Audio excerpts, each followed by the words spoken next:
ในขณะนี้ในเมตตาพระเดชพระคุณพระพรหมเสนาบดีพร้อมพระเดชพระคุณหลวงพ่อพระธรรมวชิรโมลีได้เข้ากราบในเมตตาพระเดชหลวงพ่อเจ้าพระคุณสมเด็จ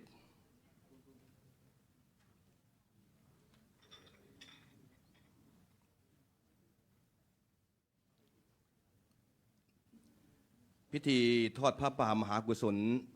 สมทบกองทุนเผยแผ่ธรรมค้ำจุนพระพุทธศาสนาเนื่องในวาระครบรอบ 21 ปี สถานีวิทยุโทรทัศน์โลกพระพุทธศาสนาเฉลิมพระเกียรติ WBTV และก็สมทบทุนมูลนิธิวัดจันทวาในการนี้ความเป็นสัพพสิริมงคลนั้นได้พร้อมแล้วโอกาสนี้ขอเจริญพรคุณสุจัญญาภาภักพานิกุลประธานมูลนิธิวัดจันทวาประธานพิธีฝ่ายคฤหัสถ์เปิดกรวยกระทงดอกไม้ถวายรัชสักการะเบื้องหน้าพระบรมฉายาลักษณ์พระบาทสมเด็จพระวชิรเกล้าเจ้าอยู่หัวขอเจริญพร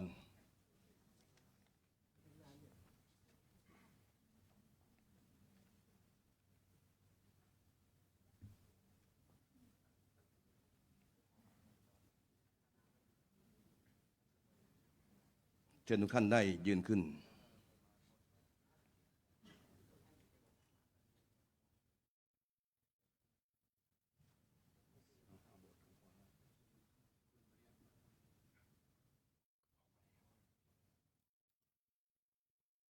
เจริญพรคุณสุชาดาจิราธิวัฒน์รองประธานมูลนิธิวัดจันทวาได้เปิดกรวยกระทงดอกไม้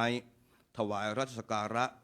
เบื้องหน้าพระบรมฉายาลักษณ์สมเด็จพระนางเจ้าสิริกิติ์พระบรมราชินีนาถพระบรมราชชนนีพันปีหลวงขอเจริญพร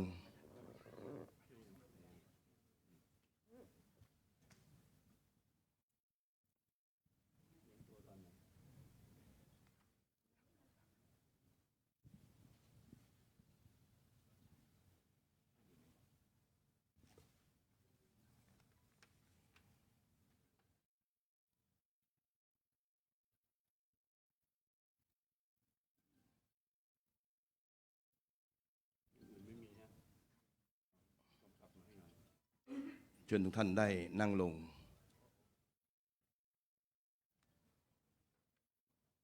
และในโอกาสนี้ขอเมตตาพระเดชพระคุณพระพรหมเสนาบดีที่ปรึกษามหาเทรสมาคมเจ้าคณะภาค7เจ้าอาวาสวัดปทุมคงคาได้เข้าถวายสักการะแด่เจ้าพระคุณสมเด็จในโอกาสนี้ขอกราบพระนาด้วยความเคารพครับ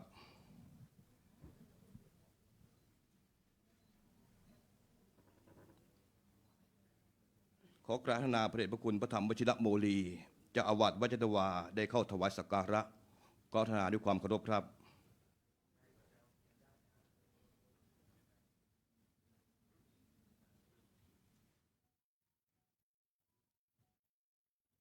และเจริญพรทานบดี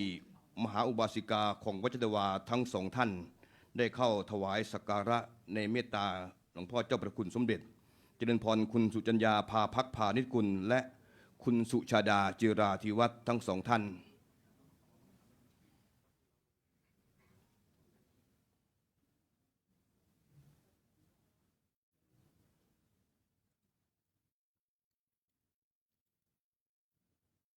มหาอุบาสิกาทั้งสองท่านได้อุปถัมภ์วัดจันทวาด้วยดีเสมอมาโดยเฉพาะสถานีวิทยุโทรทัศน์โลกโฆษณานั้นให้ความสนับสนุนในหลายสิ่งหลายประการด้วยกันต่อจากนี้ท่านทั้งหลายจะได้สำรวมกายสำรวมวาจาเพื่อยกจิตยกใจให้สูงขึ้นในการเปล่งวาจากล่าวคำอาราธนาศีล5พร้อมๆกัน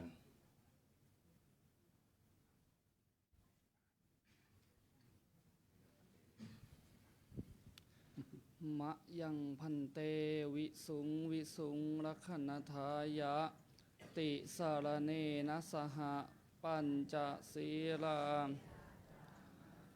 ทุติยัมปิมะยังพันเตวิสุงวิสุงรักขณทายะติสารเนนะสหปัญจศีลานิยาจามะตติยัมปิมะยังพันเตติสารเนนะสหปัญจศีรานิยาจามะ นะโมตัสสะภ ภะคะวะโตอะระหะโตสัมมาสัมพุทธัสสะนะโมตัสสะภะคะวะโตอะระหะโตสัมมาสัมพุทธัสสะนะโมตัสสะภะคะวะโตอะระหะโตสัมมาสัมพุทธัสสะ นะโมตัสสะภะคะวะโตอะระหะโตสัมมาสัมพุทธัสสะนะโมตัสสะภะคะวะโตอะระหะโตสัมมาสัมพุทธัสสะนะโมตัสสะภะคะวะโตอะระหะโตสัมมาสัมพุทธัสสะ พุทธังสรณังคัจฉามิ พุทธังสารนังคัจฉามิ ธัมมังสรณังคัจฉามิ ธัมมังสารนังคัจฉามิ สังฆังสรณังคัจฉามิ สังฆังสารนังคัจฉามิ ทุติยัมปิพุทธังสรณังคัจฉามิ ทุติยัมปิพุทธังสารนังคัจฉามิ ทุติยัมปิธัมมังสรณังคัจฉามิ ทุติยัมปิธัมมังสารนังคัจฉามิ ทุติยัมปิสังฆังสรณังคัจฉามิ ทุติยัมปิสังฆังสารนังคัจฉามิ ตาติยัมปิพุทธังสรณังคัจฉามิ ตติยัมปิพุทธังสารนังคัจฉามิ ตาติยัมปิธัมมังสรณังคัจฉามิ ตติยัมปิธัมมังสารนังคัจฉามิ ตาติยัมปิสังฆังสรณังคัจฉามิ ตติยัมปิสังฆังสารนังคัจฉามิ ปานาติปาตาเวรมณีสิกขาปะทังสมาธิยามิ ปานาติปาตาเวรมณีสิกขาปะทังสมาธิยามิ อทินนาทานาเวรมณีสิกขาปะทังสมาธิยามิ อะทินนาทานาเวรมณีสิกขาปะทังสมาธิยามิ กาเมสุมิชฌาจาราเวรมณีสิกขาปะทังสมาธิยามิ กาเมสุมิจฉาจารา เวรมณีสิกขาปะทังสมาธิยามิ มุสาวาทาเวรมณีสิกขาปะทังสมาธิยามิ มุสาวาทาเวรมณีสิกขาปะทังสมาธิยามิ สุราเมรยมัจจปมาทฐานาเวรมณีสิกขาปะทังสมาธิยามิ สุราเมรยมัชฌะปมาทฐานา เวรมณีสิกขาปะทังสมาธิยามิ อิมานิปัญจสิกขาปทานิสีเลนะสุขติงยันติสีเลนะโภคสัมปทานสีเลนะนิพุติงยันติตัสสมาสิรังวิโสทะเย ในลำดับนี้จะเจริญพรคุณปนดเสนีวงศ์ณอยุธยา เลขานุการมูลนิธิวัจนวาได้กล่าวถวายรายงานแด่ประธานพิธีฝ่ายสมาชิกขอเจริญพร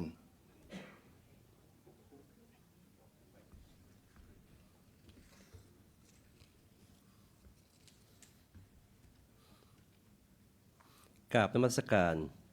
เจ้าประคุณสมเด็จพระมหาธีราจารย์ กรรมการมหาเถระสมาคม เจ้าคณะใหญ่หนเหนือ เจ้าอาวาสวัดพระเชตุพนวิมงมังคลาม ประธานมูลนิธิพระรัตนตรัยในพระราชูปถัมภ์ประธานกรรมการอำนวยการสถานีวิทยุโทรทัศน์โลกพระพุทธศาสนาเฉลิมพระเกียรติ WBTV ที่เคารพอย่างยิ่งกระผมนายปนดเสนีวงศ์ณอยุธยารองประธานมูลนิธิพระรัตนตรัยในพระราชูปถัมภ์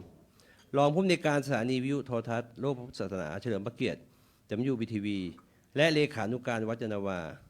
ตลอดจนคณะทำงานและผู้เข้าร่วมงาน ซึ่งพร้อมกันณที่นี้ต่างมีความปิติในเมตตาคุณที่เจ้าพระคุณสมเด็จได้โปรดเมตตาเป็นประธานในพิธีทอดพระป่ามหากุศล สมทบกองทุนเผยแผ่ธรรมค้ำจุนพระพุทธศาสนา เนื่องในวาระครบ 21 ปี สถานีวิทยุโทรทัศน์โลกพระพุทธศาสนาเฉลิมพระเกียรติ WVTV และสมทบทุนมูลนิธิวัดยานนาวาในวันนี้ก็ผมขอกราบนมัสการถวายรายงานพอสังเขปดังนี้ สืบเนื่องพระปณิธานในเจ้าพระคุณสมเด็จ ประธานกรรมการอำนวยการสถานีที่มุ่งหวังให้ทุกเรื่องราวที่ดีงามมีพื้นที่เผยแผ่ทั้งสื่อสังคมหรือโซเชียลมีเดียเช่น วิทยุโทรทัศน์ Facebook YouTube เป็นต้น และเชื่อมั่นว่าสังคมจะพัฒนาได้ต้องอาศัยหลักธรรมทางพระพุทธศาสนาเป็นพื้นฐาน จึงได้ก่อตั้งสถานีวิทยุโทรทัศน์โลกพุทธศาสนาเฉลิมพระเกียรติ 72 พรรษาสมเด็จพระนางเจ้าพระบรมราชินีนาถหรือเรียกกันว่า WBTV สถานีวิทยุโทรทัศน์โลกพุทธศาสนาเฉลิมพระเกียรติดังกล่าวดำเนินงานภายใต้มูลนิธิพระรัตนตรัยในพระราชูปถัมภ์สมเด็จพระบรมโอษาธิราชสยามกุฎราชกุมารและเป็นสถานีวิทยุฐานะแห่งแรกของประเทศไทยโดยก่อตั้งขึ้นเมื่อวันที่ 8 เมษายน 2547 ณ สถานที่ตั้งอาคารมหาเจษฎาบดินทร์วัดยานนาวาเพื่อเฉลิมพระเกียรติ 72 พรรษาสมเด็จพระนางเจ้าสิริกิติ์พระบรมราชินีนาถหรือพระบาทสมเด็จพระวชิรเกล้าเจ้าอยู่หัวขณะทรงดำรงพระอิสริยยศสมเด็จพระบรมโอรสาธิราชสยามกุฎราชกุมารเสด็จเปิดสถานีนับเป็นพระมหากรุณาธิคุณอย่างหาพิสุทธิ์ไม่ได้คณะกรรมการสถานียังคงยึดมั่นในปฏิฐานของเจ้าพระคุณสมเด็จต่อการเผยแผ่พระพุทธศาสนาและเทิดทูนสถาบันพระมหากษัตริย์ตลอดจนรักษาไว้ซึ่งวัฒนธรรมประเพณีสิ่งดีงามของชาวไทยและได้ดำเนินการเผยแผ่พระพุทธศาสนาผ่านทางสถานีวิทยุโทรทัศน์โลกพุทธศาสนาเฉลิมพระเกียรติ WVTV ตั้งแต่เริ่มก่อตั้งขึ้นจนถึงปัจจุบันมีสถานีวัดพระเชตุพนวิมลมังคลารามและสาขาสำนักงานวัดยานนาวาโดยสาขาสำนักงานวัดยานนาวาได้รับความอุปถัมภ์ด้วยดีจากพระเดชพระคุณพระธรรมวชิรโมลีเจ้าอาวาสวัดยานนาวาพร้อมด้วยคณะสงฆ์และอุบาสกอุบาสิกาวัดยานนาวานอกจากนี้วัดยานนาวาโดยดำริของพระเดชพระคุณพระธรรมวชิรโมลีเจ้าอาวาสวัดยานนาวาได้จัดตั้งมูลนิธิวัดยานนาวาขึ้นเมื่อวันที่ 18 ตุลาคม 2565 โดยมีวัตถุประสงค์ดังนี้ 1. เพื่อทำนุบำรุงส่งเสริมกิจกรรมทางพระพุทธศาสนาของวัดยานนาวา 2. เพื่ออุปถัมภ์บำรุงปัจจัย 4 กับพระภิกษุสงฆ์สามเณรวัดยานนาวา 3. เพื่อส่งเสริมการศึกษาพระสงฆ์และการศึกษาด้านพระพุทธศาสนาของพุทธศาสนิกชนโดยทั่วไป 4. เพื่อส่งเสริมด้านสังคมสงเคราะห์ตามจารีตประเพณีและวัฒนธรรมไทยและสาธารณสงเคราะห์ในคราวที่มีภัยพิบัติต่างๆเป็นต้นเนื่องในวาระครบ 21 ปีแห่งการสถาปนาสถานีวิทยุโทรทัศน์โลกพระพุทธศาสนาเฉลิมพระเกียรติ 72 พรรษาสมเด็จพระนางเจ้าสิริกิติ์พระบรมราชินีนาถในปีพ.ศ. 2568 นี้คณะผู้บริหารตลอดจนเจ้าหน้าที่สถานีและคณะกรรมการมูลนิธิวัดยานนาวาได้กำหนดจัดให้มีพิธีทอดพระป่ามหากุศลสมทบกองทุนเผยแผ่คำค้ำจุนพระพุทธศาสนาสถานีวิทยุโทรทัศน์โลกพุทธศาสนาเฉลิมพระเกียรติ WBTV และสมทบทุนมูลนิธิวัดยานนาวาและการจัดพิธีดังกล่าวได้รับความอนุเคราะห์ด้วยดีจากพระเดชพระคุณพระธรรมวชิรโมลีเจ้าอาวาสวัดยานนาวาพร้อมด้วยคณะสงฆ์วัดยานนาวาคณะกรรมการบริหารสถานีวิทยุโทรทัศน์โลกพุทธศาสนาเฉลิมพระเกียรติ WBTV และคณะกรรมการมูลนิธิวัดยานนาวาและผู้มีจิตศรัทธาทุกท่านในวาระเป็นอุดมมงคลนี้ก็ผมขอประทานอนุญาตเจ้าพระคุณสมเด็จได้โปรดเมตตามอบโล่ผู้ให้สนับสนุนส่งเสริมธรรมะดีเด่นและก็เป็นองค์ประธานพิจารณาพระป่าเพื่อให้สำเร็จตามวัตถุประสงค์ทุกประการกราบนมัสการด้วยความเคารพอย่างยิ่ง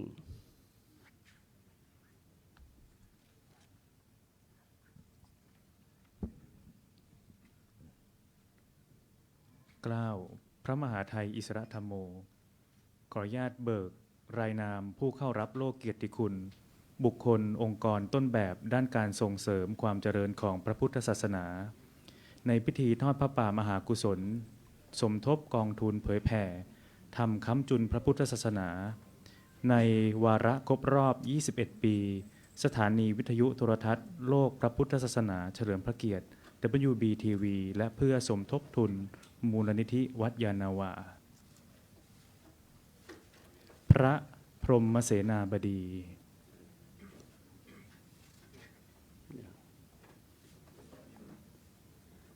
สยันโตโปติโมเลสา วัชระสาครคณี นันติว พระภาวนาประชานาถ พระวชิระสิกขาการด็อกเตอร์ พระวชิระรัตนาพรณ์ มังคล พระวิสุทธิวราพรณ์ พระครูวิบูลย์พัฒนกิจด็อกเตอร์ พระมหาเขมานันท์ปิยสีโล พระครูอุดมจารุวรรณด็อกเตอร์ ตังสุมังกลังสุปามปานตัง พระครูโสพลสุตาทาน สุกันโนสุมุง พระครูถาวรธรรมานุสิทธิ์ ตังปัมมัจ พระครูรัตนโสพล กินนังกาย พระครูสุนทรชยาภิวัตร พระครูอัมภะสิริโสพล พระครูสุนทรธรรมนิเทศด็อกเตอร์ พระสินทรัพย์จรณธรรมโม พระครูประหลัดจิรายุทธจิรวัฒโน พระครูประหลัดบุญเลิศกาญจโน พระประหลัดกรกฎสมังคิโก พระประหลัดราชันประสันนจิตโตด็อกเตอร์ พระครูสังครักษ์ประสิทธิ์กิตติยาโน พระอธิการกิรติดลอาจารสัมปันโน คุณประเสริฐจันทระรวงทอง ผู้แทนกระทรวงวัฒนธรรม มโมตัสสิสุนักาตังสุบังกลังสุ คุณโกมลพรหมเพ็ง สุติตังสุขันโน คุณพิรยาเฟื่องฟู จตุดังปัม ผู้แทนสำนักงานพระพุทธศาสนาแห่งชาติ กายกรรมังปัญจ คุณประชัยเลี้ยวไพรัตน์ กินนังปัฏฐา คุณสุจัญญาภาพักพานิชกุล ปานิติ คุณสุชาดาจิราธิวัฒน์ กินนาปัฏฐากินนานิกัตตวะ ดอกเตอรกิตสดาจางใจมน ปัฏฐากินเนสยันโตโพธิมุนิสักญานังนัน แม่ชีสุวรรณากิจพ่อค้า คุณมนัสนันเทียนผาสุข ดอกเตอรศรีนวลคำดี พลตำรวจโทบุญจันทร์นวลสาย คุณนิตยาลักษณะวิสิทธิ์ คุณสายพินพหลโยธิน คุณอนุภาพทานทอง คุณเยาวมานวัชระเรืองศรี คุณวิไลปิ่นชุมพลแสง สุยิทัง คุณนิชชาลัทธิรม ริสุปทักขินัง ด็อกเตอร์จตุพรสารสิน วาจากัมมัง คุณมยุรีนวรัตโนภาส ทักขินังมโน คุณนภัชรีหลินวัฒนา ปณิทิเต คุณรัตนาจีคีรี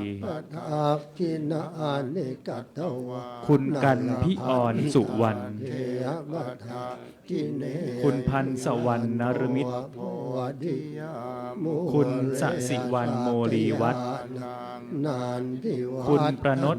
เสนีวงศ์ณอยุธยา วิชยโย คุณปิยาเสนีวงศ์ณอยุธยา ชัยมังกัลเลย คุณพงศธรตั้งกิติภากร เกยสีเสย คุณนิธิรีราวันวิสุทธิ์ เลยภิเศษเก คุณบุญเรือนอุดมพาณิชย์ นังข้าพ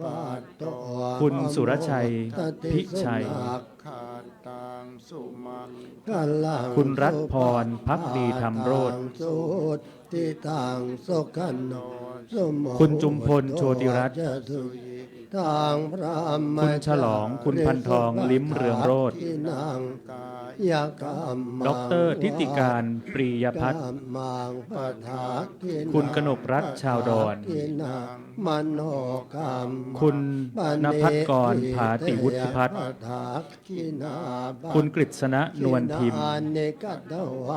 ดอกเตอรเอกกฤษนารายรักษา คุ คุณเลอพงษ์จันทร์ศรีนาค คุณณัฐวีวรรณโพแก้ว นางนานทิ ว่าที่ร้อยตรีประเสริฐสังขวัลย์ ตวางเวชโย คุณทวัชชัยอนันต์ ชัยอาตุชัย รองศาสตราจารย์ ดรนิติการธรรมหันษากุล สีเสบ คุณกฤษณาทองใบ เรอภิเษก คุณขวัญตาปฏิเวทวิทูล พุทธานัง คุณปรีดาวิสาโรธ ปโมวัฏติ คุณสากร สุมา ภูรศิริกุล ลังสุปะ คุณนาถนิษฐาจิรายพงศ์ สุขโนสุโม คุณเสาวรมเรืองเทพ ทางพระม คุณสุมาลีฐานอาจนา ที่นัง คุณวิชัยปิยวรรณวงศ์ กามมัง คุณสุขุมพลเฉลยวาเรศ ที่นางมโน คุณวิระพนาลี ปเนทิเตปะ คุณคุณากรชาวบ้านเกาะ ทักขินานิกัตตวา ศูนย์พัฒนาการจัดสวัสดิการสังคมผู้สูงอายุบ้านบางแค โรงเรียนผู้สูงอายุบางขุนเทียน โรงเรียนผู้สูงอายุยานนาวา โรงเรียนผู้สูงอายุเขตสายไหม โรงเรียนผู้สูงอายุชุมชนวัดชัยทิศ โรงเรียนผู้สูงอายุชุมชนเขตดินแดง สำนักข่าวบางกอกทูเดย์ สมาคมการศึกษาปฏิบัติธรรมและการท่องเที่ยวไทยอินเดีย สทอ พลังสุปาพาตังสุทิตังสุขโนสุโมหตจะสุเยตทางพระมจาริสุปถากินังกายกรรมังวาจากรรมังปถากินังปถากินังมโนกรรมังปเนทิเตปถากินาปถากินานิกัตตวานัลลพันตาเทปถากิเนตัวโพธิยามัวเลสักยานันทิวัฒโนเอวังตวังวิชโยโอหิจยาตุจยมังคะเลอภราชิตปันรังเกสีเสบัทวิโปคะเรอภิเสเกสัพพพุทธานังอะขับปัตโตปโมทติสุนัขขาตังสุมังคลังสุปะพาตังสุทิตังสุขโนสุโมหตจะสุเยตทางพระมจาริสุปถากินังกายกรรมังวาจากรรมังปถากินังปถากินังมโนกรรมังปเนทิเตปถากินาบัตกินานิกัตตวานัลลพันตาเทบัทากิเนทิยันตัวโพธิยามุเรสักยานันทิวัฒโนเอวังตวังเวชโยโอหิชยัตตุชยมังคะเลอปราเจตพันรังเกสีเสบัทวิโปคะเรอภิเสเกสัพพพุทธานังอาคาปัตโตปโมทติสุนัขขาตังสุมังคลังสุปาพาตังสุทิตังสุขโนสุโมหตจะสุยิทางพระมจาริสุปถากินังกายกรรมังจากรรมังปถากินังปถากินังมโนกรรมังปณิทิเตปถากินาปถากินานิกัตตวานัลลภะตาเทบัทากิเน สถานีวิทยุโทรทัศน์โลกพระพุทธศาสนาเฉลิมพระเกียรติ WBTV โดยดำริของหลวงพ่อเจ้าประคุณสมเด็จพระมหาธีราจารย์ได้ก่อกำเนิด วันที่ 8 เมษายน พุทธศักราช 2547 รวม 21 ปี จากวันนั้นจนถึงวันนี้พระเดชพระคุณหลวงพ่อพระธรรมวชิรโมลีเจ้าอาวาสวัดจันทวาได้สนองงานในวัดจันทวาส่วนต่างๆ โดยเฉพาะ WBTV แห่งนี้พระเดชพระคุณหลวงพ่อพระธรรมวชิรโมลีได้ให้พระสงฆ์พระภิกษุสามเณรมีบทบาท เพราะฉะนั้นแล้วจึงเป็นโอกาสอย่างยิ่ง เพื่อยกย่องและก็เชิดชูในเมตตาของพระเดชพระคุณหลวงพ่อที่ให้คณะสงฆ์ได้สนองงานหลวงพ่อเจ้าพระคุณสมเด็จในโอกาสนี้ขอเมตตาพระเดชพระคุณหลวงพ่อพระธรรมวชิรโมลีเจ้าอาวาสวัดจันทวาเข้ารับโล่ในการนี้ขอกราบนาด้วยความเคารพครับ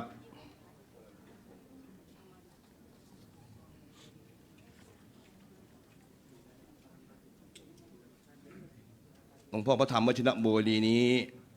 ได้เห็นความสำคัญในการเผยแผ่ได้กำชับท่านอาจารย์เจ้าคุณพระศรีวชิราภรณ์แม้กระทั่งกระผมอาตมาภาพเช่นเดียวกันในการเผยแผ่หลักการเรียนบาลีหรือการสื่อสารต่างๆให้คนทั้งหลายได้รู้และก็เข้าใจในการนี้สถานี WBTV ขอกราบในเมตตาพระเดชพระคุณหลวงพ่อพระพรหมเสนาบดีซึ่งได้ร่วมในการบำรุงสถานีปีละ 120,000 บาทพระเดชพระคุณหลวงพ่อพระธรรมวชิรโมลีได้ร่วมในการสมทบในการทอดป่ามหากุศลในการครั้งนี้มอบให้กับทีวี 10,000 บาทแล้วก็เข้ามูลนิธิของวัดจันทวานั้นจำนวน 10,000 บาทเพื่อมอบให้กับในการโครงการซึ่งจะเกิดอีกไม่กี่เดือนข้างหน้าโครงการธรรมเพรีย่ำกรองแห่งธรรมเพื่อสนองงานหลวงพ่อเจ้าประคุณสมเด็จอีก 100,000 บาทนี่คือความปรารถนาดีที่พระเดชพระคุณหลวงพ่อพระธรรมวชิรโมลีได้สนองงานหลวงพ่อเจ้าประคุณสมเด็จในการครั้งนี้นั้นก็ได้ขอเมตตา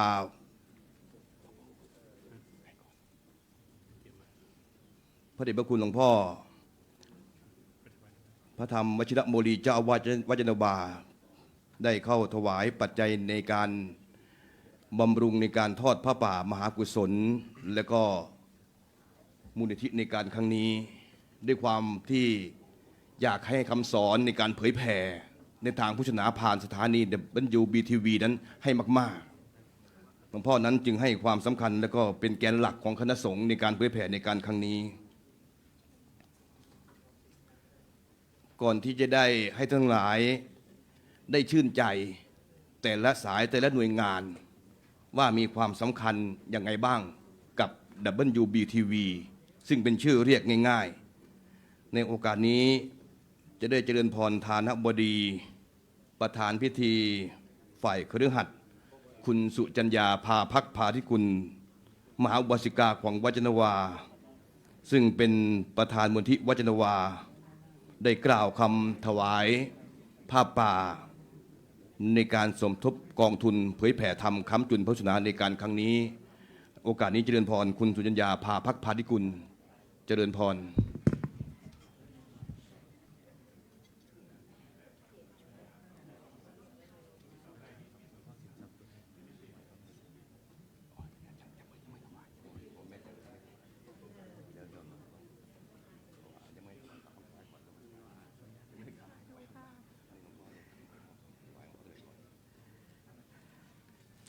ในขณะนี้คุณสุชาดาจิราธิวัฒน์และพร้อมทั้งแม่ชีสุวรรณากิจพ่อค้า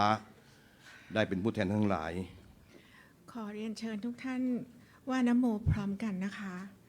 นะโมตัสสะภะคะวะโตอะระหะโตสัมมาสัมพุทธัสสะ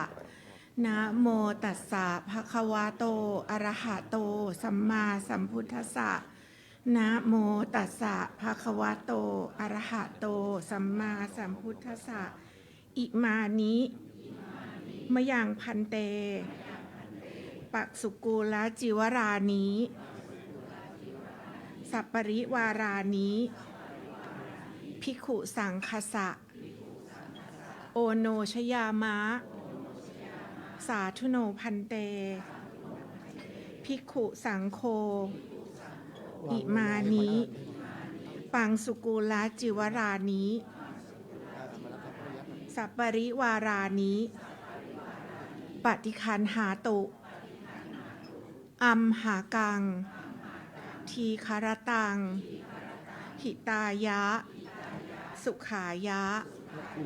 ข้าแต่พระสงฆ์ผู้เจริญ ข้าพเจ้าทั้งหลาย ขอน้อมถวาย ผ้าบังสุกุลจีวร กับบริวารทั้งหลายเหล่านี้ แก่พระภิกษุสงฆ์ขอพระภิกษุสงฆ์จงรับ ผ้าบังสุกุลจีวร กับทั้งบริวารทั้งหลายเหล่านี้ ของข้าพเจ้าทั้งหลาย เพื่อประโยชน์ และความสุข แก่ข้าพเจ้าทั้งหลาย สิ้นกาลและนานเทิน สา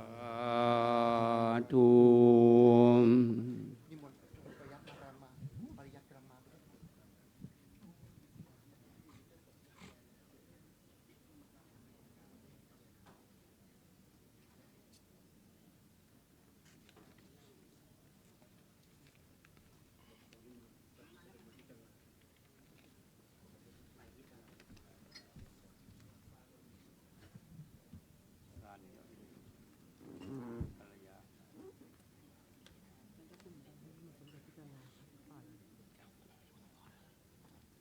ในโอกาสนี้ขอประทานเมตตา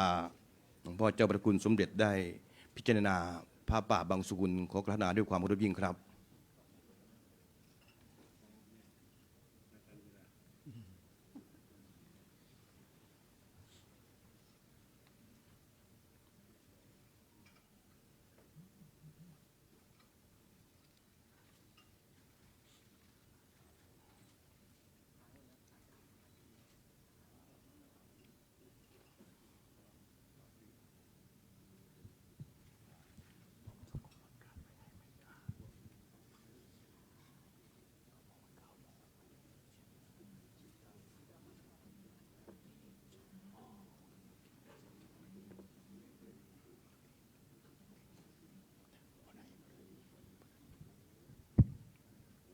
เชิญทุกท่านได้นั่งลง ในลำดับนี้จะได้เจริญพรทานบดีที่ได้มีกุศลและเจตนา ในการทอดผ้าป่ามหากุศลได้เข้าถวาย ปัจจัยเพื่อสมทบทุน เผยแผ่พุทธศาสนาสถานีวิทยุโทรทัศน์โลกพุทธศาสนาWBTV โอกาสนี้เจริญพรคุณสุจัญญาพาพักพานิกุลคุณสุชาดาจิราธิวัฒน์พร้อมคณะได้เข้าถวายปัจจัย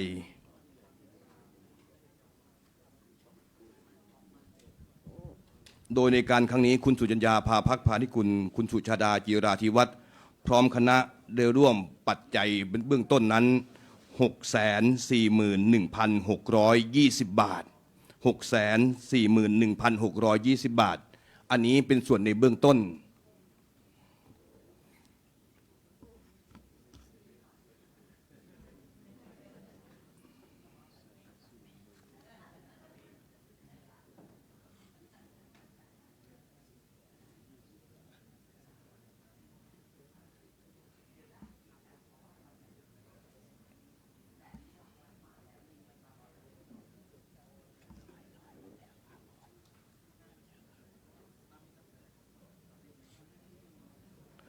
พร้อมถวายเครื่องไทยธรรมในโอกาสนี้คณะของคุณสุจัญญาภาคพัฒกุล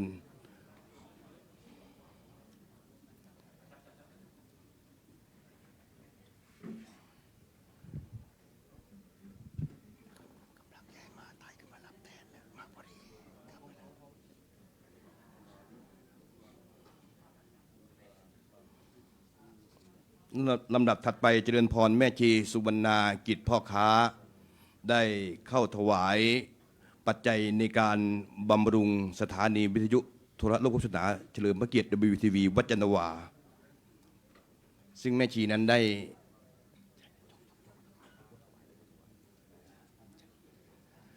ด้ทำมาสงดงามนะแม่ชีตั้งใจบรรจงทำอย่างประณีตเพื่อที่จะบำรุงสถานีวิทยุในการครั้งนี้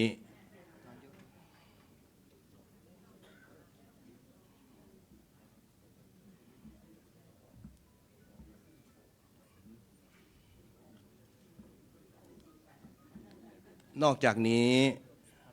หลวงตาสินทรัพย์จรณธรรมโม พุทธสถานวัดป่าบ่อ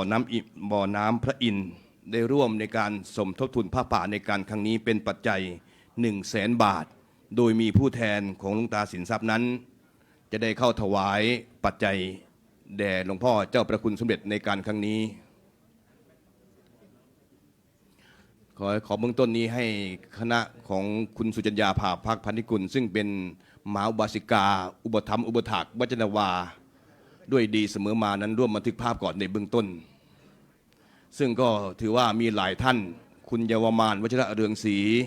ดร.ศรีนวลคำดี คุณมยุรีนวรัตนูภาสเป็นต้นนะ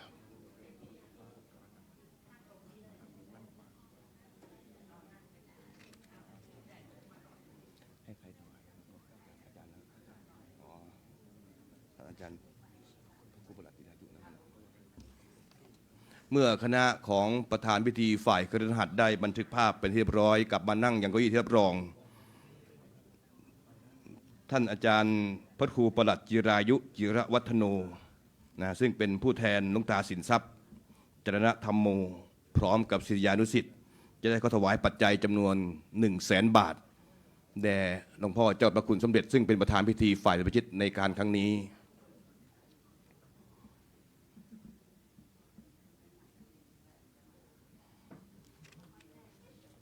และก็เป็นที่น่าชื่นชมสำหรับสายทานทานบดีวันนี้ได้รับเกียรติหลายท่านด้วยกันที่ได้มาส่งเสริม และก็สนับสนุนสถานีวิทยุโทรทัศน์โลกโภชนาเฉลิมพระเกียรติ WTV คุณสายพินพหลโยธิน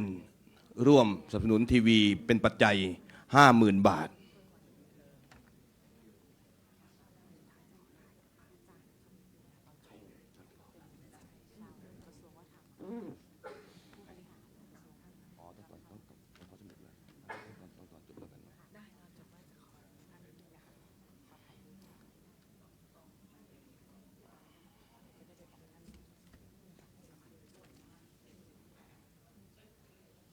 ในที่ห้องประชุมแห่งนี้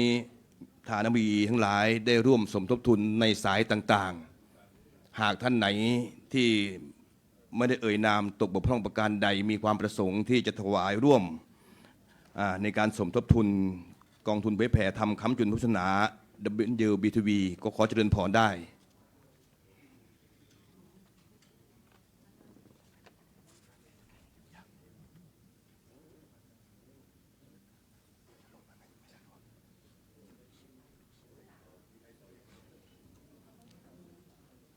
มีท่านไหนฐานบดีท่านใดที่มีความประสงค์อยากถวายร่วมสมทบทุนในการครั้งนี้ขอเจริญพร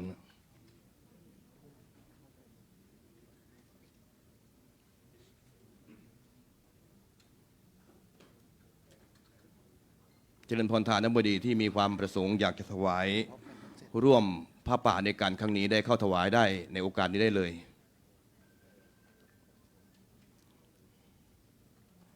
ในลำดับนี้ขอเจริญพรแม่ชีสุวรรณากิจพ่อค้าได้เข้าถวายเครื่องทายธรรมแด่พระเดชพระคุณหลวงพ่อพระพรหมเสนาบดีในโอกาสนี้ขอเจริญพรแม่ชีสุวรรณากิจพ่อค้านี้เป็นหัวหน้าสถาบันแม่ชีของวัดจันทวาที่ให้การอบรมให้ธรรมะปฏิบัติแก่ทานบดีทั้งหลายที่ได้เข้ามาร่วมในการศึกษาและก็ปฏิบัติธรรมในโอกาสนี้เจริญพรดร.ศรีนวลคำดีคุณเยาวมานวชิระเรืองศรีคุณสายพินพหลโยธินทั้ง3ท่านได้เข้าถวายเครื่องทายธรรมแด่พระเดชพระคุณหลวงพ่อพระธรรมวชิระโมลีเจ้าอาวาสวัดจันทวา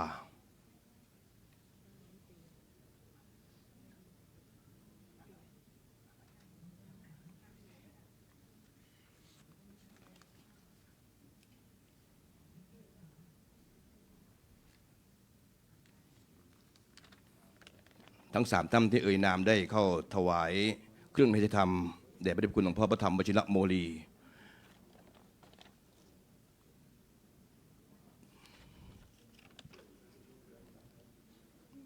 ในขณะเดียวกันจะได้เจริญพรทานบดีผู้วิดามดังต่อไปนี้ ได้เข้าถวายเครื่องพระราชธรรมแด่พระสงฆ์บทอาสสงฆ์ทั้ง10 รูป ดังมีได้นามดังต่อไปนี้ ท่านแรกคุณป้านิตยา ท่านที่สองคุณมยุรีนวรัตโนภาส ท่านที่สามคุณโชติกาอัครกิจโสภากุลรองปลัดกระทรวงวัฒนธรรม ท่านที่สี่คุณโกมลพรหมเพ็งรองปลัดกระทรวงยุติธรรม คุณวิชัยปิยวรรณวงศ์คุณปรีดาวิสาโรธซึ่งเป็นรองอธิบดีกรมพินิจคุณวราพันธ์ชัยชนะสิริซึ่งเป็นรองอธิบดีกรมส่งเสริมวัฒนธรรม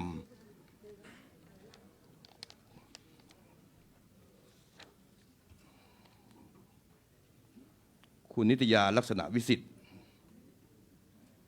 คุณพัชรีลินวัฒนา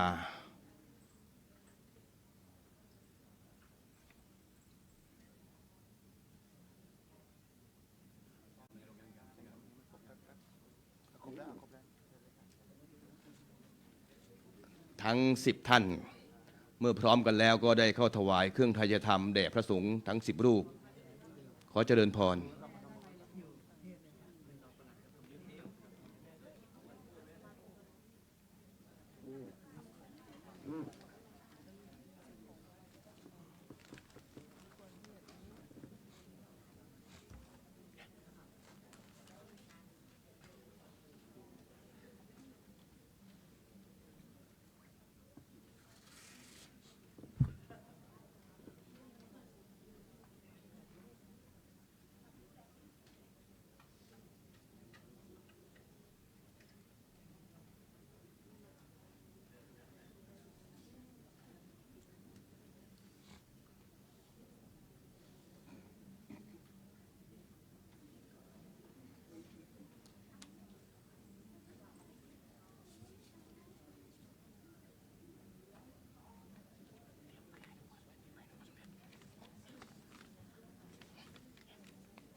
ขอโอกาสท่าน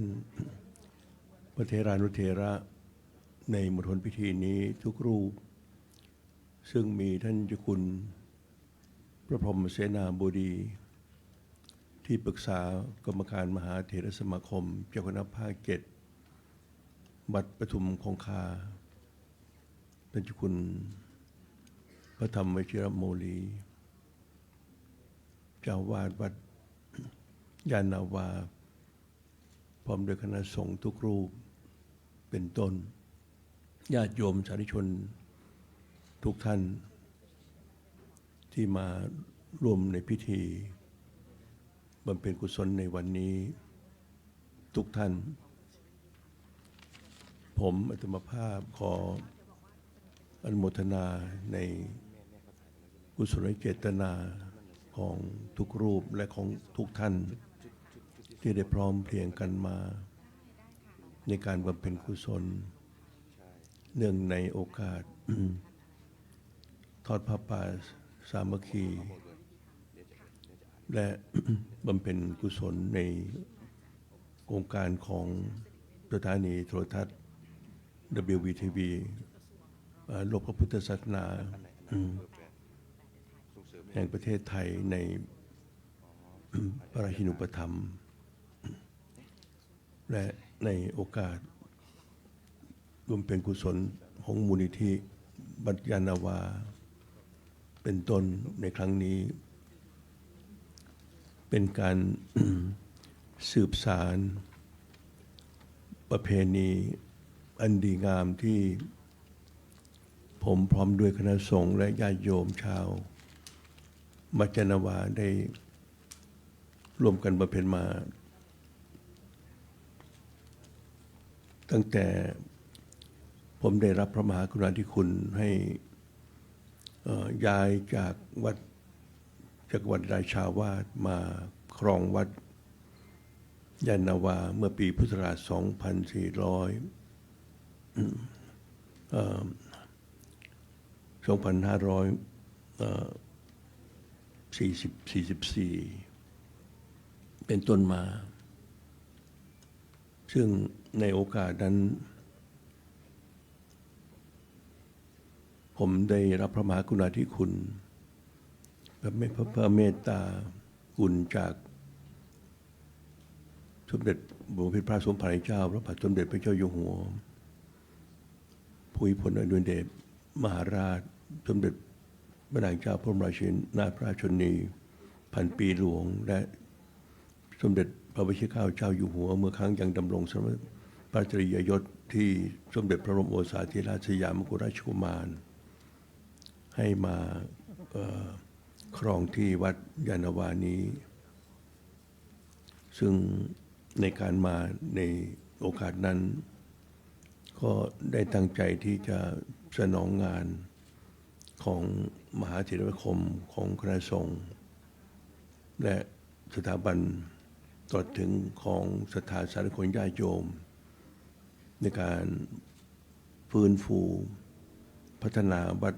ยานนาวาแห่งนี้ให้มีความเจริญรุ่งเรืองมั่นคงยิ่งขึ้นซึ่งสภาพเดิมในอดีตนั้นทุกท่านก็ทราบดีว่าเป็นอย่างไร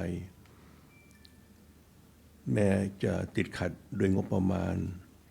ติดขัดด้วยกฎหมายไม่สามารถจะทำอะไรได้อย่างรวดเร็วและในขณะเดียวกันผมอัตมาภาพก็ต้องมีภาระมีสาหกิจจะต้องไปปฏิบัติงานในที่อื่นๆด้วยทั้งในที่วัดจักรพรรดิราชาวาสก็ยังเกี่ยวข้องยังต้องทำอยู่และในต่างจังหวัดอีกหลายแห่งต่างประเทศอีกก็หลายแห่งช่วงนั้นหลังจากที่ไปสร้างวัดธรรมารามนครเชียโกเฉลิมพระเกียรติแล้ว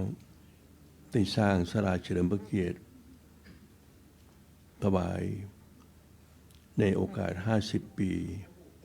ของสมเด็จพระนางเจ้าพระบรมราชินีนาถเสด็จไปทรงเปิดวัดและ ทรงประกอบพิธีการพระศรีมาพิธีเป็นการพระศรีมาพิธีแห่งแรกในทวีปยุโรปในอเมริกาพระพุทธศาสนาได้อย่างรากลึกลงในอเมริกาณวัดธรรมารามนครเชียโกไป 2518 ก็ไปซื้อ เราสร้างวัดโดยวิธีรัฐคือแทนที่จะไปก่อสร้าง บักศิลาฤกษ์สร้างเป็นอาคารสถานที่ขึ้นมาเหมือนในเมืองไทยไม่สะดวกเพราะฉะนั้นวิธีที่จะสะดวกก็ซื้อวัดเลยซื้อลายเส้นเลยซื้อเชิดของเขาเป็นโบสถ์คริสต์กิรินิกายออร์โธดอกซ์สองชั้นบนจุคนได้250 คนชั้นล่างจุคนได้ประมาณ400 คนก็อยู่นั่นได้14 ปีเพราะว่าวัดมันเต็ม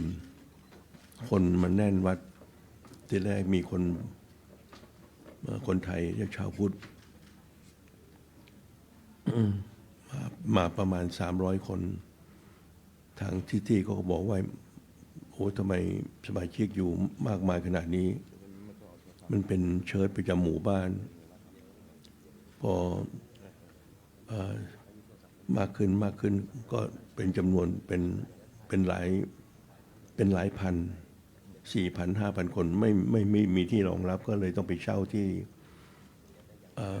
อาร์มี่ฮอลล์หมายถึงที่โรงฝึกทหารออกรบมีออกรบแล้วก็มีการฝึกทั้งรถถังพวกนี้จุคนได้เป็นหมื่นในอาคารนั้นก็ทำอยู่ก็ผลสุดก็ ไม่ไม่สะดวกเราก็เลยไปหาซื้อที่ใหม่ ซื้อที่แห่งใหม่นี้ก็ได้ท่านเจ้าคุณศรีวิชาพรเจ้าคุณศรีอยู่กี่ปีไปไหนแล้วเอาไปอยู่ที่ชิโก้ด้วยแล้วท่านเจ้าคุณเจ้าวาดวัดจักรวรรดิราชาวัดองค์ปัจจุบันพระมหาพรหมาสอบยกเก้าเสร็จแล้วท่านก็ได้ไปอยู่ด้วยหลายองค์ที่นี่ญาติโยมหลายคนก็ได้เคยไปที่วัดธรรมรามนครชิโก้วัดแห่งแรกที่มาไปสร้างไว้ที่ชิโก้รัฐอิลลินอยส์แล้วก็ย้ายจากองค์นั้นแห่งนั้นมาเป็นแห่งที่สองใหญ่ขึ้นเนื้อที่ถือว่ามากที่สุดของวัดในขณะนั้นแล้วก็ต่อมาก็หลายๆวัดในอเมริกาวัดเกือบสุดท้ายก็ที่นครบอสตันในเมืองที่พระบาทสมเด็จพระเจ้าอยู่หัวในการที่9ประสูติการตอนนี้ทำอยู่ทางโน้นธรรมไทยก็ ได้ขอในทางคณะสงฆ์ขอร้องให้กลับมานึกว่าจะไม่ได้กลับมานึกว่าจะไปตายอยู่ในต่างดินต่างแดนเป็นลำบากลำบนอยู่ที่นู่นก็ได้มาอยู่วัดจักรวรรดิแล้วก็เสร็จแล้วทางสถาบันก็มีพระมหากรุณาก็ได้ย้ายมาอยู่ที่นี่ไม่มีที่ประชุมอย่างนี้ที่นี่ศาลาหลังนี้เป็นศาลาที่ทางรัฐบาลได้สร้างเพื่อเฉลิมพระเกียรติพระบาทสมเด็จพระเจ้าอยู่หัวพระนั่งเกล้ารัชกาลที่3พัฒนาในด้านนี้ทั้งหมดเมื่อก่อนนี้วัดยานนาวาเนี่ยหันหน้าไปทางแม่น้ำเจ้าพระยาหน้าวัดอยู่ทางด้านโน้นพอรัชกาลที่5ตัดถนนเจริญกรุงมาก็เลยเปลี่ยนหันหน้าวัดมาทางถนนเจริญกรุงพอรัชกาลช่วงในการที่อยู่ที่เกียรติก็มีสงครามโลกเกิดขึ้นระเบิดก็เขาเข้าใจว่าเรือสำเภาเนี่ยเป็นอู่เรือสำเภาอู่เรือที่ไปออกรบ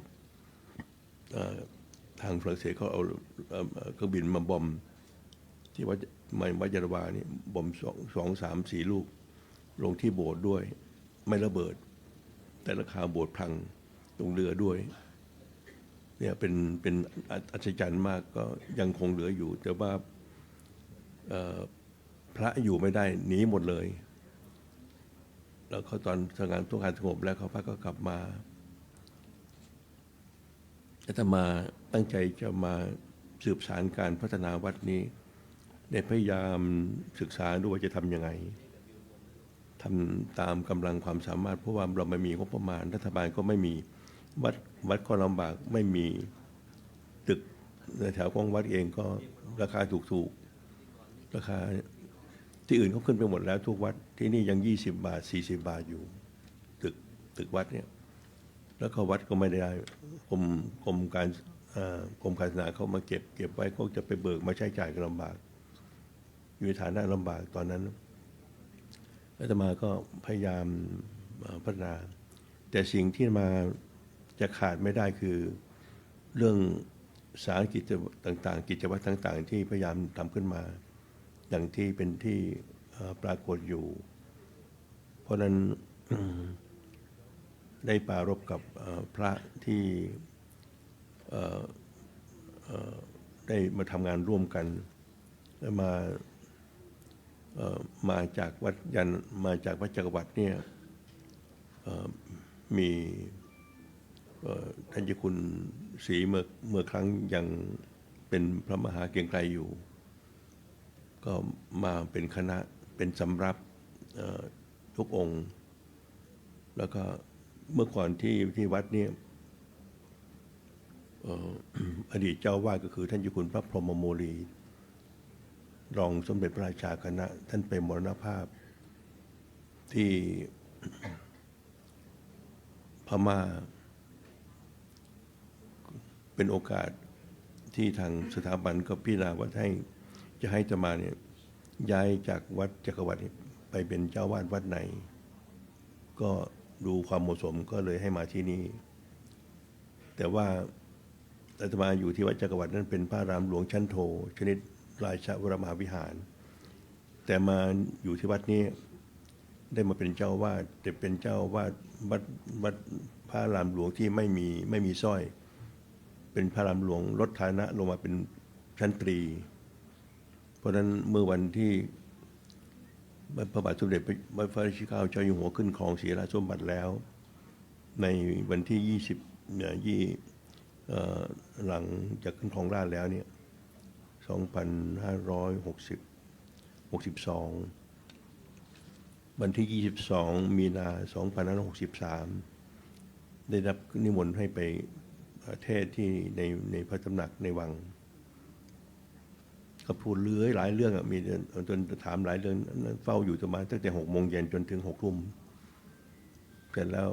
ท่านก็ถามว่ามาอยู่วัดยานนาวานี่เป็นยังไงมาก็ทูลว่าก็สะดวกสบายทุกอย่างไม่มีปัญหาก็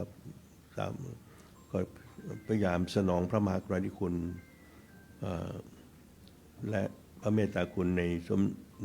สมเด็จพระสังฆราชและมหานุภมแต่ว่าก็ทำได้ไม่สะดวกนะก็พยายามแต่ก็สามารถทำได้แต่ตั้งใจว่าอาตมาตั้งใจอยากจะทำให้วัดนี้เป็นวัดที่สวยงามที่สุดเล็กๆแต่ตั้งใจจะสวยงามที่สุดมีมหาเศรษฐีคนหนึ่งมาที่นี่เรื่อยเป็นที่รู้แต่เป็นที่รู้กันแต่ว่าเป็นคนชอบปิดทองหลังพระแล้วก็ไม่มีใครรู้ว่าเป็นมหาเศรษฐีหรอกก็ปรารถนาไว้ว่าถ้าจะมาช่วยท่านได้ท่านจะสร้างวัดยานนาวานี้ให้ใหม่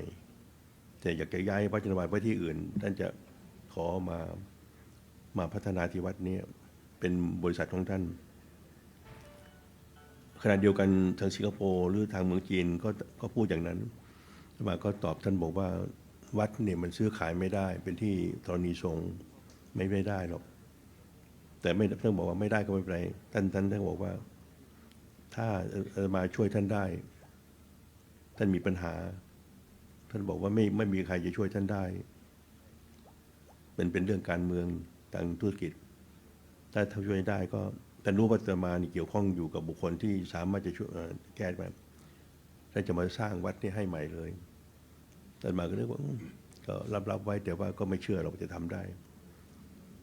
แต่ว่ามาทราบตอนหลังท่านทำได้แต่ว่าอาตมาช่วยท่านไม่ได้เพราะว่าเป็นประเด็นการเมืองมันทำไม่ได้วันนี้ประกาศชื่ออยู่แต่ว่าไม่ได้มาท่านไปชัยเลี้ยวไพรัตน์ท่านทำได้สร้างให้ใหม่ได้เลยสถานีโทรทัศน์ WTV เนี่ยมันดูรายชื่อแล้วมีบนเยอะและที่รวยอาตมาจะต้องใช้เงินในการทำสื่อที่ทำยากที่สุดก็คือสื่อภาพลองลงมาก็สื่อเสียงคือสถานีวิทยุสถานีโทรทัศน์อันดับหนึ่งที่ยากมากอันที่สองคือวิทยุแต่มาต้องทำ2 อย่างนี้รวมทั้งสื่อพิมพ์ด้วยสื่อพิมพ์นั้นมาทำอยู่แล้วสนองงานทางคณะสงฆ์มาตลอดพอมาเข้าไปเป็นกรรมการมหาเถรสมาคมแล้วพระผู้ใหญ่ในมหาคมบอกองค์นี้มาแล้วมอบหมายให้เลยให้มาทำงานทางด้านการเผยแผ่ทางสื่อทุกสื่อมาทำมาตั้งสื่อนี้ตั้งแต่อย่างเป็นสามเณรมาเป็นพระมาเรื่อยมาจนกระทั่งมาเป็นเจ้าคุณก็ตั้งใจว่าจะทำโครงการสื่อเนี่ยถวายมหาคมแล้วแต่ว่าก็ประชุมกันไม่รู้ว่ากี่คณะตรงปรากฏว่าล้มเหลวหมดเลยแม้กระทั่งสื่อของวัดธรรมกายเนี่ยมาก็เป็นคนที่เริ่มให้สื่อหนังสือของธรรมกายเหมือนกันมาชอบทำงานเรื่องสื่อนี่ที่เล่าให้ฟังเนี่ยเสร็จแล้วก็พอมาตัวนี้ความทราบถึงพระในประกันพระบาทสมเด็จพระเจ้าอยู่หัวคือเมื่อครั้งยังดำรงจะเป็นพระบรมโอษาธิราชโดยเฉพาะพระพันปีหลวงก็ได้ทรงอุปถัมภ์ ครงการเนี่ยโครงการสถานีโทรทัศน์รับสั่งว่าเป็นเรื่องที่ดีมากโดยพระบาทสมเด็จเจ้าอยู่หัวพระวชิรเกล้าเจ้าอยู่หัวเมื่อครั้งยังดำรงตำแหน่งเป็นพระยศเป็นสมเด็จพระบรมอยากจะทำเป็นโครงการเฉลิมพระเกียรติให้แม่ให้สมเด็จพระนางเจ้าก็เลยมาเปิดสถานีโทรทัศน์โลกผู้ศาสนาขึ้นท่านมาเปิดเองนะมาก็ไม่ทราบเหมือนกันมาทราบตอนหลังว่าพอเราออกสื่อเผยแพร่ภาพเนี่ยตอนหลังทางสถานีโทรทัศน์กองทัพบกช่อง 5มีท่านประวิตรท่านประยุทธ์ท่านอนุพงษ์เนี่ยก็มาช่วยแล้วเอาเจ้าที่ของสถานีโทรทัศน์ช่อง 5มาเป็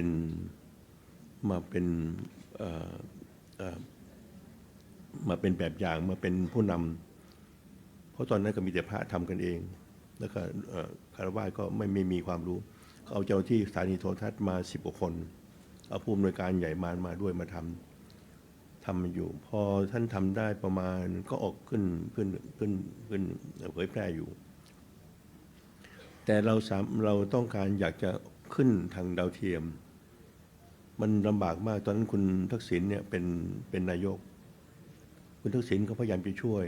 มีหลายท่านกับพี่เป็นรัฐมนตรีสำนักนายกพี่ดูแลสื่อก็คิดกันอยู่ว่าจะให้เราเนี่ยสถานีโทรทัศน์ WTV โลกพุทธศาสนานี่เป็นสถานีโทรทัศน์เครือข่ายของรัฐบาลของช่อง11หรือช่อง 5อะไรหน่อยที่เป็นสาขาเนี่ยก็คิดจะทำอยู่ปรากฏว่าก็ไม่สามารถจะทำได้มันต้องใช้งบประมาณมากปรากฏว่า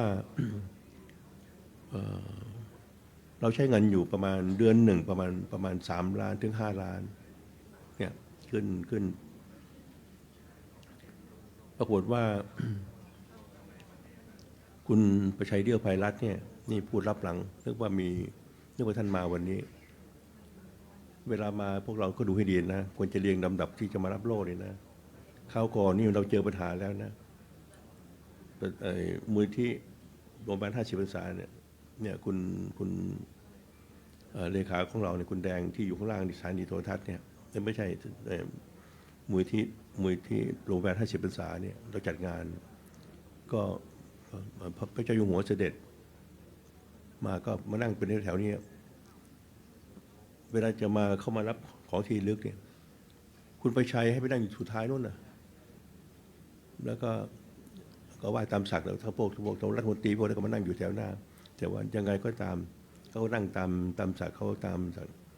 เวลาจัดต้องดูให้ดีพวกเรายังไม่เป็นนะเนี่ยเมื่อกี้เห็นไหมยังสอบตกเรื่องที่ว่าเนี่ยเดี๋ยวขอพูดเป็นกันเองนะอาตมานี่มันเริ่มต้นจากศูนย์มาจนถึงบัดนี้พวกเรานี่ยังไม่เป็นอะไรเลยนะถ้าที่คุณอยู่วัดเบญจมะเป็นวัดต้นแบบในเรื่องแต่ท่านก็ไม่ได้อยู่ไปอยู่สวิตเซอร์แลนด์ต้องปฏิบัติต้องขั้นตอนต่างเนี่ยเพราะนั้นผมที่ต้องศึกษาผมเป็นขณะนี้บางทีแต่ผมยังหลุดนะเมื่อกี้ในพิธีกรจุดเทียนชนวนนะเดี๋ยวฟังไว้นะพวกเรานุ่นก็เหมือนกันอยู่เป็นเลขาของพ่อแม่นะเวลาจุดเทียนชนวนเนี่ยต้องถือเนี่ยพอออกมาปรากฏพอมาจับมันรับแล้วเขาถือเนี่ยแต่ว่าไม่รับจะมันน่าอยู่เนื้อเนี่ยมันเลยดูแต่วันที่เนี่ยไปดูสิเวลาพระเจ้าอยู่หัวเวลาพระเจ้านายจุดดูให้ดูในวังดูแต่จะไม่ใช่สักแต่ดูเฉยเนี่ยเวลาเข้ามาเหมือนกันปนดก็เหมือนกันเวลาเรียงคนที่เข้ามาเนี่ยพอถึงเวลาปั๊บเรียงทันทีเลยรายชื่อมันมีอยู่แล้วจะเป็นใครในวังตอนหลังเขาเรื่องไม่ประกาศชื่อเลยไม่ประกาศชื่อเขาไม่ออกมาแล้วอย่างเงี้ยก็ดูอย่าลืมนะเวลาพระเจ้าอยู่หัวจะเสด็จที่ไหนนี่มาต้องไปฝึกคนก่อนฝึกภาคก่อนฝึกก่อน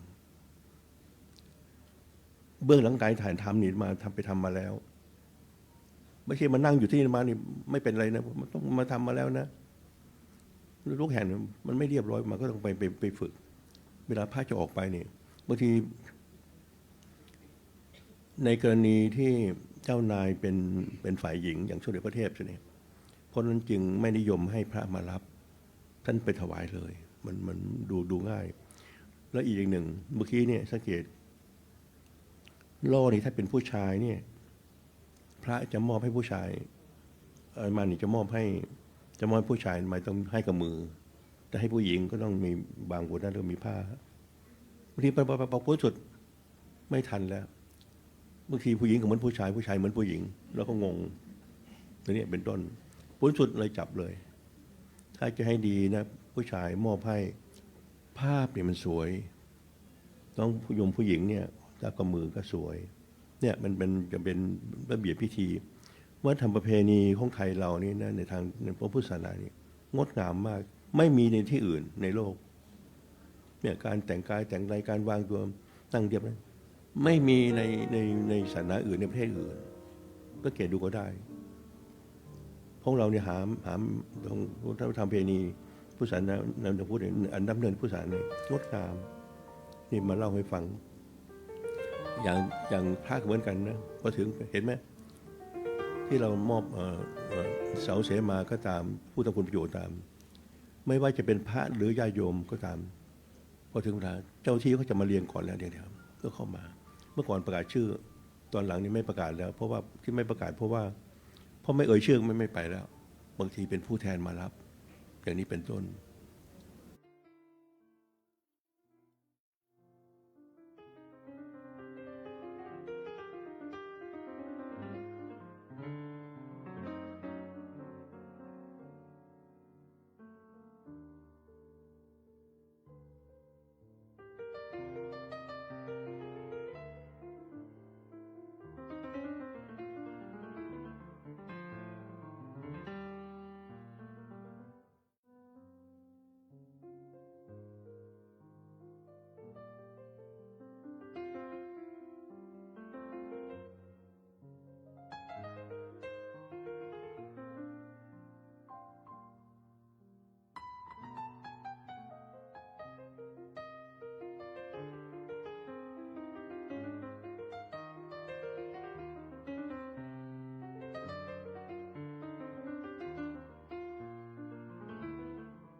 ใจความรู้ในนิดหน่อยบางทีเป็นประดับความรู้นะ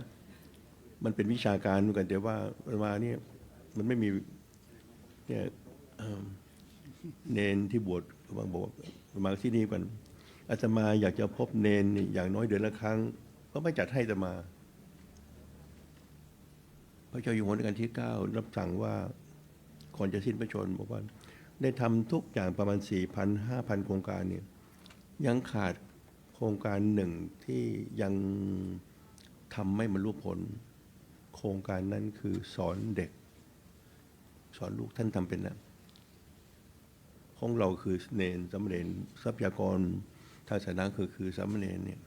เราต้องฝึกเขาให้ได้ไม่ได้ไปวัดโพก็เหมือนกันเมื่อวานก็เลยบอกของวัดโพก็ทำที่วัดโพก็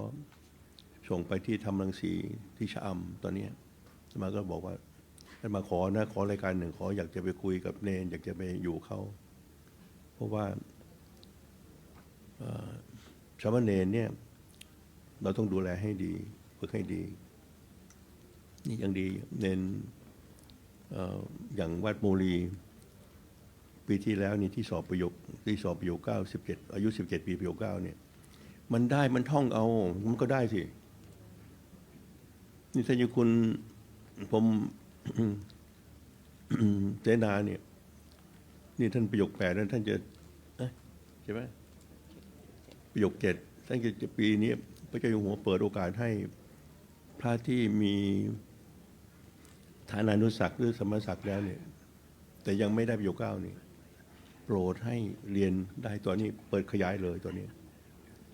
ทุกวัดก็กำลังจะทำเหมือนท่านอาสาเป็นองค์แรกประกาศโอ้โหคนเฮฮาเลยที่สมเด็จพระทียานที่วัดเทพศิรินทร์เหมือนกันท่านประโยค8เขาบอกว่าท่านที่สอบประโยค9ตัวพบกันท่านบอกไม่ไหวสมองตัวนี้มันแก่แล้วมันไม่ไหวเพราะนั้นตอนยังเป็นเนนเป็นพระหนุ่มๆเนี่ยต้องรีบเรียนเพราะพอมีตำแหน่งพี่หน้าที่งานมันเยอะขึ้นมามันไม่มีเวลาที่คุณมาทำเหมือนกันก็อยากจะให้ท่านได้ประโยค9ท่านบอกยังไม่ยอมลองอีกแล้วท่านคุณนะเรียนกรรมฐานสักหน่อยก็เดี๋ยวเอาประโยค9ด้วยเหมือนจะคุณต้องอยู่คุณต้องอยู่ประโยค9ได้เท่าไหร่72เรียนไปจนไม่หยุดจบด็อกเตอร์ได้อายุเท่าไหร่80เลยแล้ว72นี่นำเรื่องพวกนี้มาเล่าให้ฟังเพราะฉะนั้นที่ผมทำอะไรไว้เนี่ยไม่ว่าจะเป็นเรื่องอะไรก็ตามเนี่ยจะรู้ไว้หน่อยจะได้รู้ว่าวัดยานนาวานี่มีสมเด็จเกิดขึ้นองค์แรกมาคือเป็นองค์แรกของวัดยานนาวาเป็นประวัติเลยไม่ได้เรื่องธรรมดาสมเด็จไม่ใช่ง่ายๆนะไม่เหมือนวัดต่างๆที่เป็นคัดเอาพัดเก่งๆไปเลยอย่างวัดเบญจมาศนี่เจ้าพระคุณสมเด็จพระสังฆราชกิติโสภณเถระนี่ท่านสอบประโยค9ได้อายุ26ใช่ไหม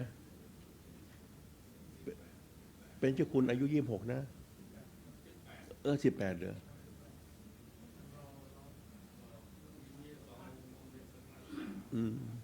นั่นนะเจ้าคุณใหม่ของวัดราชบัวพิตรนี่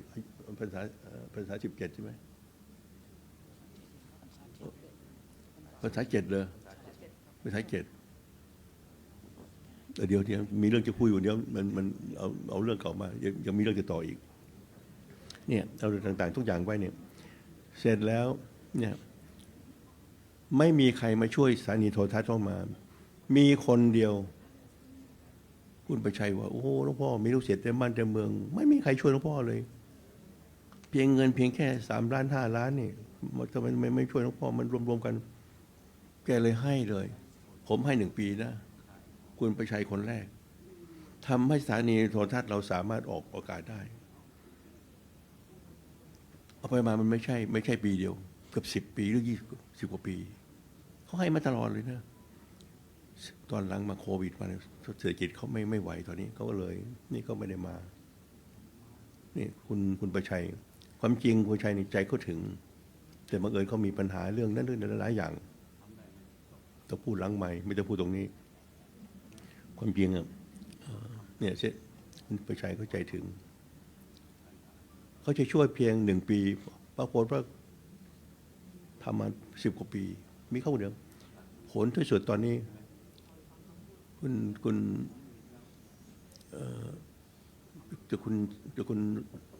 ุณสีหายไปไหนนี่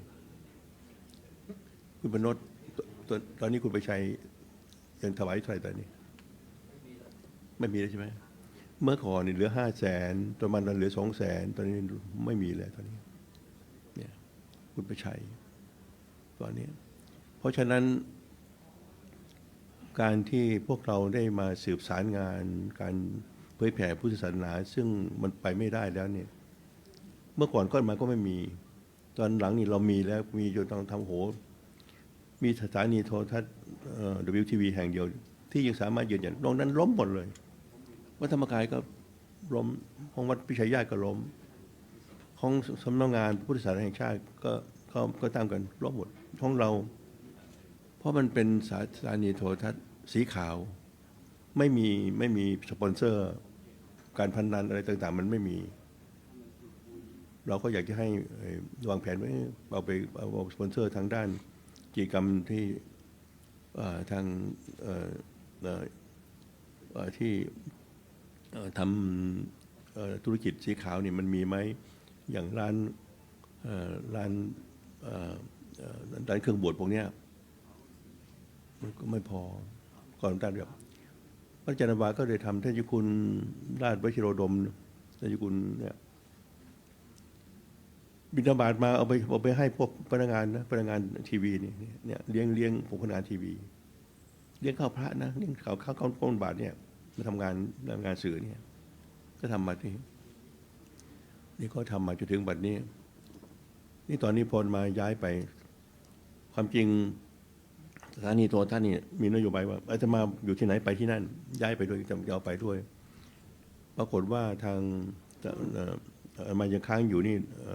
มีมูลนิธิรัตนตรัยนี่ทำการเรื่องการเผยแผ่ทุกด้านได้มาเป็นประธานมูลนิธิตอนนั้นก็มีกรรมการต่างนี่ก็มีหลายแห่งมาช่วยกัน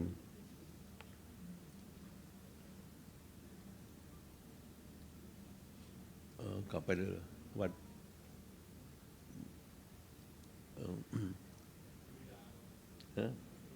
ประเทศพิจารไปเลยโอ้อยู่นั่นองค์นั้นก็มาช่วยกันเข้มแข็งดีมากเลยเดี๋ยวมันจะพูดอะไรมากก็ยังมีเวลามันจำกัดยังเหลือเวลา10 นาทียังเหลือเวลา10 นาทีใช่ฮะ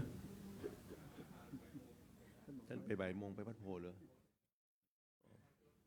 ใช้ประโยชน์เราไปวัดมาท่าใช่ไหมที่มาก็ไปไล่3-4 งานในวันนี้มันนี่เป็นงานแรกเดี๋ยวยังมีงานแรกที่ยังจะต้องคุยโยมสายพินอยู่คือมีเรื่องเยอะแต่ยังไงก็ขออนุโมทนาขอบคุณว่าเป็นความคิดที่เริ่มที่ดีที่ญาติโยมมาเสริมยังมีหลายอย่างนี้ที่มาทำไว้ที่นี่บอกไว้ให้แบบเพื่อคุณให้เขารู้เลยว่าเราทำงานกันยังไงเห็นไหมท่านเจ้าคุณพรหมเสนาเห็นไหมนี่เป็นเพียงส่วนหนึ่งนี่เราเพิ่งอ่านมาเนี่ยมาไม่ใช่มาทำงานให้อย่างเดียวยังมาบริจาคด้วยนะเนี่ยมาทำเป็นแบบอย่างไว้พระนี่ส่วนใหญ่มีแต่รับอาตมาไปสร้างวัดไม่ว่าจะในชนบทหรือในต่างประเทศก็ตามโยมทำบุญมาเห็นไหมมาคืนอาตมาขาดทุนนั้นเดินทางต่างประเทศเนี่ยนั่งเครื่องบินไปนะไม่ใช่เดินไปไม่ใช่นั่งรถไปนะเขาถวายมาคืนเรามาทำมาได้ยังไง50 ปี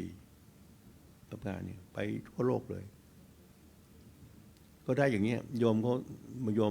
บางทีโยมก็เข้าใจบอกญาติโยมประกาศให้ญาติโยมทราบโยมจันนี่เป็นโยมคนแรกอาตมาไปอินโดนีเซียก็เป็นไปดื่มน้ำในก๊อกในตู้เย็นน้ำเย็นเนี่ย จะรีบขึ้นเครื่องบินพอขึ้นมาโอ้โหมันบิดโอ้ยจะตายขึ้นบนเครื่องบินพอลงเครื่องบินแล้วไปแจ้งบอกเขาจะโทรศัพท์ไปที่โรงแรมก็ฉีดยาให้โอ้รอดตายลำไส้มันจะขาดเหมือนเมืองไทยเราเมื่อก่อนกระโดดน้ำในแม่น้ำเนี่ยไม่เป็นไรเดี๋ยวนี้ไม่ได้แล้วที่อินโดนีเซียถ้าใครไม่เป็นบิดนะแสดงไปยังไม่ถึงอินโดนีเซียมาก็ถึงพอดีเลยกลับมาจะเดินทางไปอเมริกาปรากฏว่าไปไม่ได้มันยังไม่หายพอโยมจันทร์ทราบข่าวเนี่ยตอนนั้นอยู่วัดจักรวรรดิใช่ไหมนี่มาอยู่นี่แล้วโอ้ไม่ไปไม่ได้โยมจันทร์ก็เลยสงสารมาก็เลยให้ขึ้นเฟิร์สคลาสอาตมาไม่เคยนั่งเฟิร์สคลาสเลยโอ้โหมันสบายมากแต่มันแพงเท่าเมื่อก่อนมานั่งแต่ชั้นธรรมดามันนานๆทีเพราะมันอ้วนขึ้นตอนหลังนี่บางทีเราเป็นพระนี่ไอ้พวกฝรั่งก็มานั่งอยู่นี่จะออกไปเข้าห้องน้ำออกไม่ได้โอ้ไม่จะได้เนี่ยได้โยมจันทร์อีกเป็นครั้งหนึ่งยังจำได้ไปนั่งเฟิร์สคลาสไปเนี่ย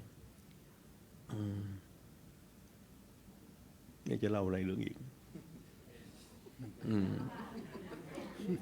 เหมือนกันถ้าจะคุณทำก็เหมือนกันมาเนี่ยเห็นไหมเป็นแบบอย่างที่พระผู้ใหญ่ท่านได้ทำไว้เพราะนั้นเนี่ยเป็นเหมือนญาติโยมก็ได้เห็นพระมานี่ไม่ใช่มันรับอย่างเดียวนะแต่ทุกองค์เนี่ยที่ทำงานนี้เราฝึกกันไว้อย่างนี้ไม่โยมให้ได้ทราบว่าถ้าไม่เช่นนั้นนะพระพุทธศาสนาไม่ได้ยั่งยืนมาถึงบัดนี้ถ้าไม่มีญาติโยมมาช่วยกันทำเนี่ยใครๆก็ทำบุญบางทีทำบุญแต่มาก็เห็นบางคนไม่ประสงค์ออกนามแต่มารู้แล้วเพราะอะไรโยมสุนดานี่นะมาทำบุญที่ตอนแรกเนี่ยทำมากพอตอนหลังๆเนี่ยไม่ไหวแต่มารู้ทุกอย่างเรื่องเนี่ยไม่ไหวพระเราก็ไม่ใช่ธรรมดานะบางทีมันไม่แท้ทำไม่ยมมาอายญาติโยมนี่อายโยมอายคุณโยมสุดาเขาศรัทธามากเขาถวายทำบุญมาเถอะมาส่วนตัวมาเขาบริจาคต่อแล้วมาต้องมาทำบุญต่อจะได้บุญมากๆแล้วมาจะไปทำอะไรมันมากมายเดี๋ยวมันก็แค่นี้ฉันก็แค่นี้ก็ทำบุญเพราะฉะนั้นมาก็เป็นนำพระบอกกล่าวญาติโยมบอกกล่าวพวกพระเราให้ทำตัวเป็นตัวอย่างในต่างประเทศนะขึ้นป้ายเลยนะคนนั้นบริจาคตอนนั้นนะบอกพระเราหน่อยสิพระเราก็ไม่ได้เอาใส่หมอเลยพระก็ทำบุญได้เนี่ยเงินเราทำไมก็โยมถวายมาแล้วก็ทำต่อสิมาไปทำบุญที่บ้านเหมือนกันนะยังไงบ้านไม่ได้เช่าข้าวไม่ได้ซื้อโยมถวายมาแล้วก็ทำอาตมาไปสร้างวัดธรรมารามหัวชิโก12 ปีไม่เคยไม่เคยมีเงินในบัญชีเลยทำบุญตลอดตอนหลังพอย้ายไปอยู่วัดใหม่ใหญ่กว่าเก่ากรรมการผู้ใหม่เขาบอกพอรู้ว่ามีเห็นมาได้รับการมีพระมรณภาพมีโนภาพแต่มันก็ทำบุญใส่เนี่ยเอาผ้าไตรใส่ไปทำบุญก็ทำวันนี้มาก็มีนะตอนเย็นคืนนี้แต่มาก็ต้องมีญาติโยมที่ตายที่ชอบพอกันมาก็ต้องไปทำบุญแล้วคืนนี้เย็นนี้ผ้าไตรต้อง4 ไตรอย่างน้อยแล้วปัจจัยอีกคนหนึ่งก็ไปทำก็อย่างเนี้ยก็ทำบุญเหมือนกันก็เล่าให้ฟังเดี๋ยวจะขาดที่เรายังเยอะอีก5 นาทีโยมจันทร์นะขอกำลังโยมจันทร์อีกทีหนึ่งนะไปทอดกฐินด้วยกันนะที่ปารีสนะโยมรวมกันได้โยมสายพินกับคณะนี่จะเป็นคณะกฐินสามัคคีปีที่แล้วทำกับปีนี้อาตมาอยากจะสร้างโบสถ์หลังเล็กๆให้วัดเพราะว่าพระเจ้าอยู่หัวจะเสด็จปีหน้านี่อาตมาไม่รู้ว่าจะรับเสด็จตรงไหนตรงเนี้ยก็เลยบอกคุณเจี๊ยบไว้คุณดีลาวดีก็เลยนี่เขาเป็นประธานรุ่นนะคุณสายพินเนี่ย พหลโยธินนะเด่นชุดเนี้ยปีที่แล้วไม่ได้ไปใช่ไหมฮะปีนี้จะไปหน่อยโอ้ยคราวที่แล้วมานึกว่าจะมีคนไปวัดสักไปวัดสัก100 คนมั้งโอ้โหเกือบพันคน มันคือมันวัดมันมี2 โซนเข้าไปแต่โซนนี้เป็นโซนสงบโซนนี้เป็นโซนจัดงานได้มัน25 ไร่โยมจันทร์เมื่อปีที่แล้วโยมจันทร์ไปมาแล้วก็ไปพยายามปรับปรุงไปซื้อบ้านไปซื้อบริษัทจัดงานมาเป็นวัดแล้วกำลังพัฒนาตอนนี้เขาจัดงานไป3-4 ครั้งแล้วนึกว่าจะมีคนเพราะเรามีบ้านในนั้น26 หลัง22 หลังมี2 เตียงเสริมได้2 เตียงครอบครัว1ได้เลยมีแอร์มีฮีเตอร์เสร็จแต่ว่ากำลังจะให้เขาติดโซลาร์เซลล์ข้างบนเพราะว่าจะได้จะได้ประหยัดไฟฟ้าแล้วก็ มีที่จอดรถอยู่600 คันเนี่ยก็นึกว่าพอที่ไหนได้พอเราจัดงานแล้วมีรถมาประมาณเกือบ 2,000 คันตอนนี้ต้องหาซื้อที่ขยายเพื่อเป็นรับรองเรื่องที่จอดรถแล้วแต่ว่าเขาเป็นงั้นเขาเป็นในต่างประเทศนี่เขามีโซนมันเป็นโซนเกษตรถ้าเป็นโซนเกษตรเนี่ยเราต้องทำนาแล้วมันมาจะไปซื้อไอ้โรงม้าเขาอยู่คนได้ประมาณสัก 1,000-2,000 คนนะเป็นโรงเขาเลี้ยงมา100 ตัวปรากฏว่าคนเกษตรก็ตามส่วนที่เป็นโรงม้าก็ทำจะซื้อขายกันแล้วเราก็จะซื้อนะซิตี้ไม่ให้ซิตี้บอกว่าถ้าอยู่จะซื้อนะอาตมาต้องเลี้ยงม้า100 ตัวจะต้องเป็นเลี้ยงม้าจะซื้อโซนเกษตรเนี่ยต้องไปทำนาก็เลยไม่ได้มาก็เลยมาซื้อที่ปารีสเนี่ยมาซื้อตรงเนี้ยบริษัทจัดงานเลยจัดงานในทุกอย่างเลยอย่างที่ท่านคุณไปทำไว้ที่สวิตเซอร์แลนด์เนี่ยทำได้เฉพาะงานหรือเรื่องศาสนกิจของทางศาสนาเท่านั้นจะไปทำอย่างอื่นมันไม่ได้แต่ว่าวัดที่ผมไปที่ท่านคุณไปอย่างที่ปารีสที่ปารีสทำได้ทุกอย่างนะขายของขายอาหารได้ทำคอนเสิร์ตได้ต่อยมวยได้ทำได้หมดเลยทางดันตะมูลเนี่ยแต่ทางนี้เป็นโซนสงบตอนนี้ 11:30 แล้วได้เวลาสมควรตำเนียงอยากจะคุยมากกว่านี้นะ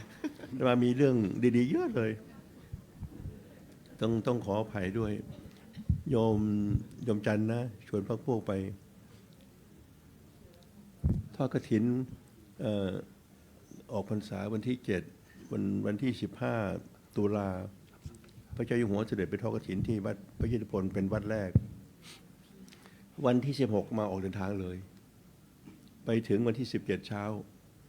วันที่18-19ทอดกฐินวันที่20กลับมาถึงวันที่23ไปทอดกฐินที่อุบลวันที่24เดินทางไปอเมริกาไปทอดกฐินวันที่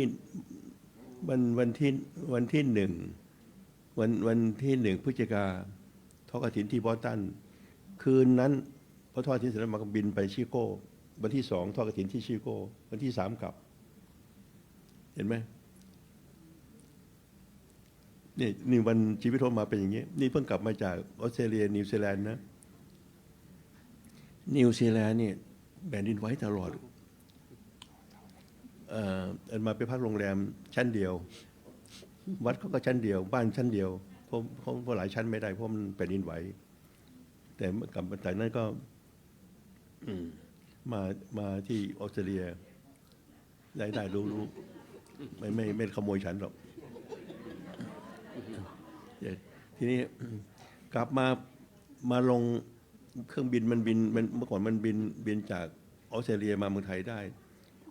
ประเทศไทยคอร์รัปชันเกินไปเพราะตอนนี้สายการบินไทยไม่สามารถจะไปลงที่อื่นเมื่อก่อนการบินไทยเราบินไปอเมริกาได้ชั้นบิสเนสชั้นธรรมดาได้แต่ชั้นเฟิร์สคลาสนี่ปี380คันลำใหญ่กันไม่ได้ ตอนนี้หมดเลยสภาพนี้ตอนบินไม่สามารถไปได้เลย สมน้ำหน้ามันพวกเรามันคอร์รัปชันมากเห็นไหมตึกมันถล่มได้ยังไง อยู่มันเลยอยู่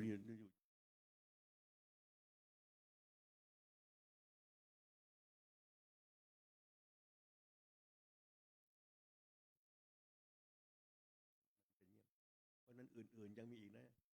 ความจริงถ้าเราได้เอาหลักธรรมในทางศาสนามาใ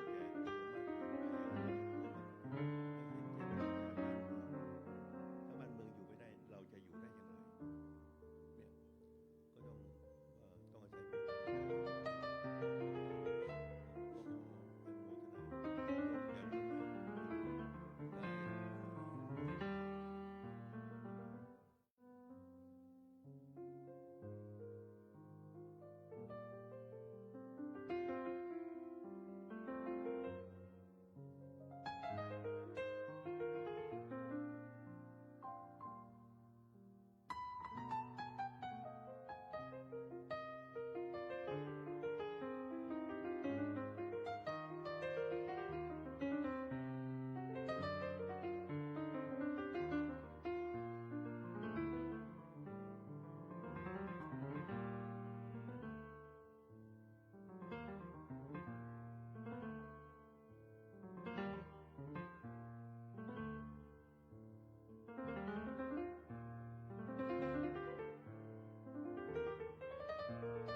หลวงพ่อเจ้าพระคุณสมเด็จ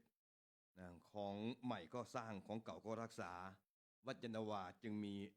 WBTV จนถึงทุกวันนี้ จากนี้ทั้งหลายได้ตั้งใจกรวดน้ำแล้วก็รับพรจากพระสงฆ์ ยะ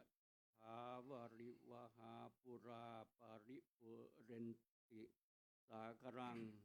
เอวเมวัยโตทินังเปตานังอุปกปปติจิตังปฏิตังตูมหังกิปเมวัสมิจตุสัพเพปุเรนตุสังกปาจันโทปนรสโสยะถามณิโชติระโสยะถา สัพพิติโยวิวันจันตุสัพพะโรโควินัสสตุมาเตภวันตรายโยสุขีติขายุโกภวสัพพิติโยวิวัชันตุสัพพะโรโควินาศตุมาเตภวันตรายโยสุขีติขายุโกภวสัพพิติโยวิวัชันตุสัพพะโรโควินาศตุมาเตภวันตรายโยสุขีติขายุโกภวะอภิวาทนาสิริสนิจังหุธาปจายโนจัตตารโอธรรมาวะทันติอายุวันโนสุขังภาลัง ตนัตยา นุภาเวนรัตนาตยเตชัสสาธุคโรคพยาราโสกาสัตตุจุปัตถวาหเนกาอันตรายาปิวินาสันอาเสสโตชยสิทธิธนังราพังโสทิภาคยังพระ รังสิริอายุจวันโนจะโพกังหัวทีเจยัสสวาสัทวาสาจะอายุจะเจวัสิทีภวันตุเตตุสัพพมังคลังราคันตุสัพวัฏฏาสัพพพุทธานุภาเวนัสสทธาทีภวันตุเตภวตุสัพพมังคลังราคันตุสัพพเทวตาสัพพธรรมานุภาเวนัสสทธาโสทีภวันตุเตภวตุสัพพมังคลังราคันตุสัพพเทวตาสัพพสังฆา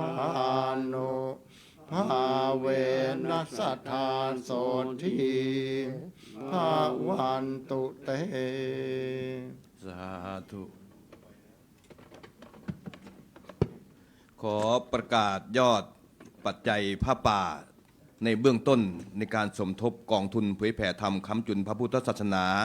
ยอดปัจจัย 641,620 บาท 641,620 บาท สาธุในเบื้องต้นครับหลวงพ่อครับ ในเบื้องต้นที่รวบรวมได้ครับหลวงพ่อครับ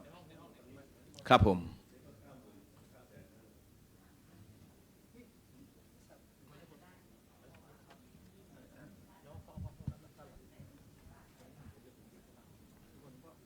นี่เป็นยอดปัจจัยสดที่รวบรวมได้ ส่วนที่โอนเข้าบัญชีนั้นก็อีกส่วนหนึ่ง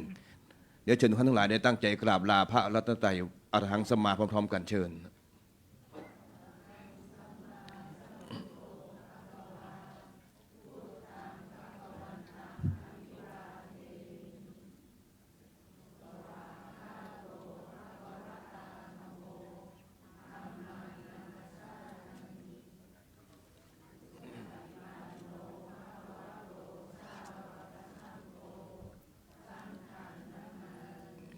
ขอประทาน